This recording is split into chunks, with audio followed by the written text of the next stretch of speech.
మహాశివరాత్రి బ్రహ్మోత్సవాల సందర్భంగా కీసరగుట్టలో 4వ రోజు నిర్వహించిన శ్రీ భవానీ రామలింగేశ్వర స్వామి విమాన రథోత్సవం వైభవంగా జరిగింది.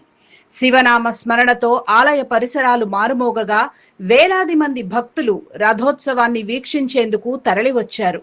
అందంగా అలంకరించిన విమాన రథంపై స్వామివారిని ప్రతిష్ఠించి నంది సర్కిల్ మీదుగా జాతర ప్రాంతంలో ఊరేగింపుగా తీసుకెళ్లారు. భక్తులు హరహర మహాదేవ నినాదాలతో ఉత్సాహంగా పాల్గొన్నారు. వేద మంత్రోచ్చారణల నడుమ సాగిన ఈ వేడుక భక్తులకు ఆధ్యాత్మిక ఆనందాన్ని పంచింది. ఈ సందర్భంగా విధుల నిర్వహణకు వచ్చిన ఏసీపీలు, సిఐలు సహా వివిధ విభాగాలకు చెందిన అధికారులు భక్తులతో కలిసిమెలిసి నృత్యాలు చేస్తూ ఉత్సాహాన్ని రెట్టింపు చేశారు. సాధారణంగా కట్టుదిట్టమైన విధుల్లో కనిపించే అధికారులు భక్తి ఉత్సాహంలో నృత్యాలు చేయడం ప్రత్యేక ఆకర్షణగా నిలిచింది. భక్తులు కూడా చప్పట్లు కొడుతూ అధికారులను ప్రోత్సహించారు.